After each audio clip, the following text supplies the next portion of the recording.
The A4000 water conversion kit for the Stewart Aquatron consists of a float switch assembly.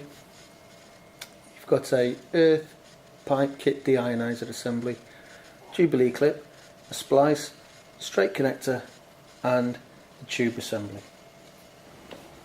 First of all, we will connect the water conversion kit to the Aquatron A4000 water still. Before we connect the kit to the unit, you must ensure that it is electrically isolated from the mains. Okay. This particular unit has not been connected up. Your unit might have been connected up and you've decided to actually convert it. So ensure it is isolated from the mains before you start to put the kit onto the unit.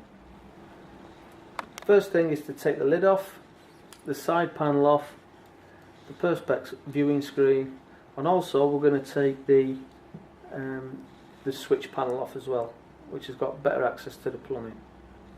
So first of all, we take the 6 screws out the top.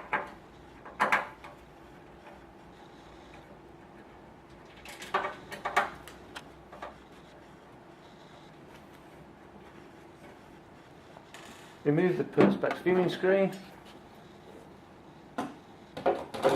and remove the lid. And then remove the side panel.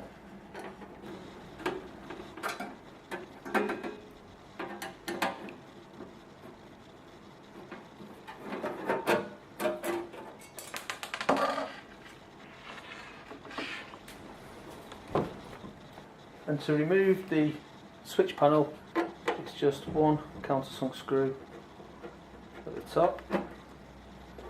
Remove that, lift it out the bottom, and that will then give us access to the plumbing which is inside.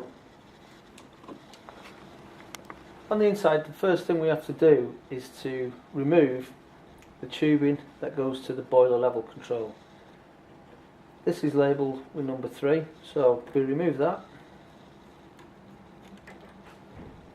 And from your water conversion kit, you take the splice and you connect that into the connector like so. You then take the A4000 drain tubing assembly and connect the connector to the other end of the splice. We then put the tubing through the last available hole in the side of the cabinet.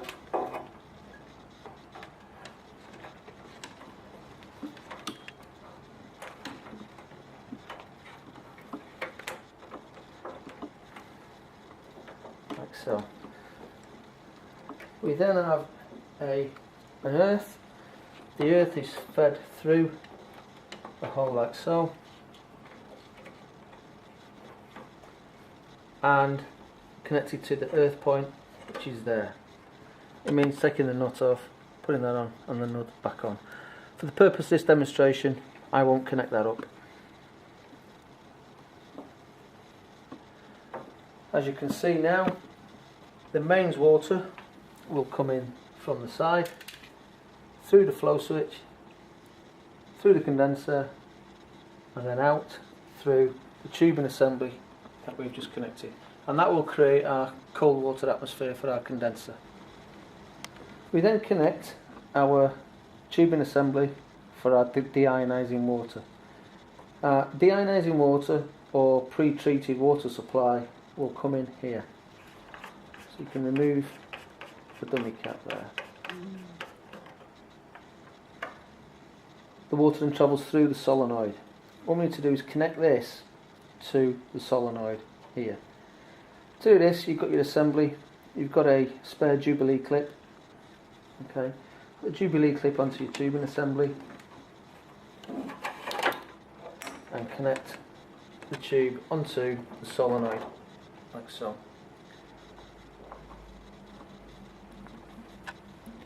You then fasten up your Jubilee clip.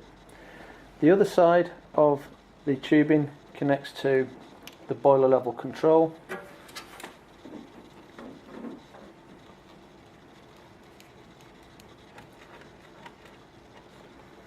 like so.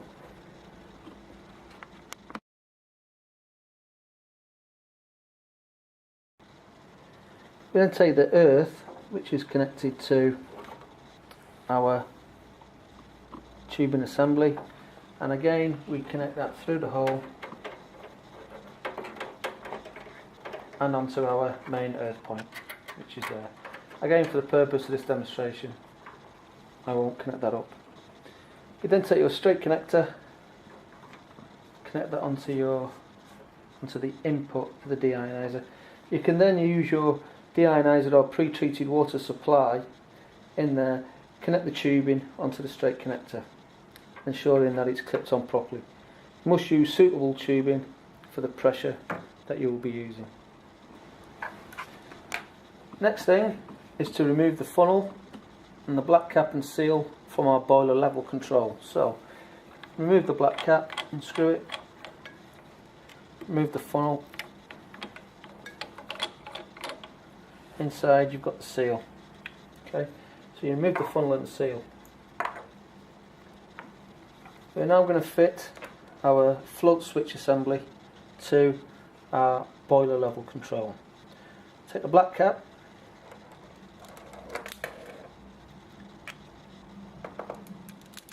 and that is fed over our float switch assembly with our seal fits in there like so. We then place that inside like so. It's important that the tip of the glass tube fits in the well at the bottom of the boiler control. We then tighten up the black cap like so. We have our plug connected to our float switch. Underneath you can see we have a dummy plug. We need to remove that, so, and we connect our float switch assembly to the connector there.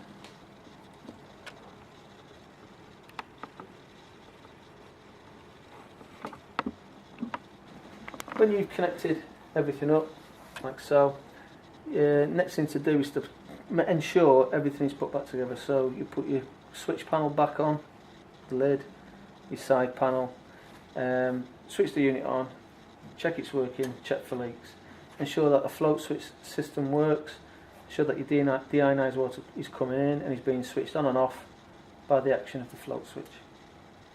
That's done, put your viewing screen back on and you're ready to go.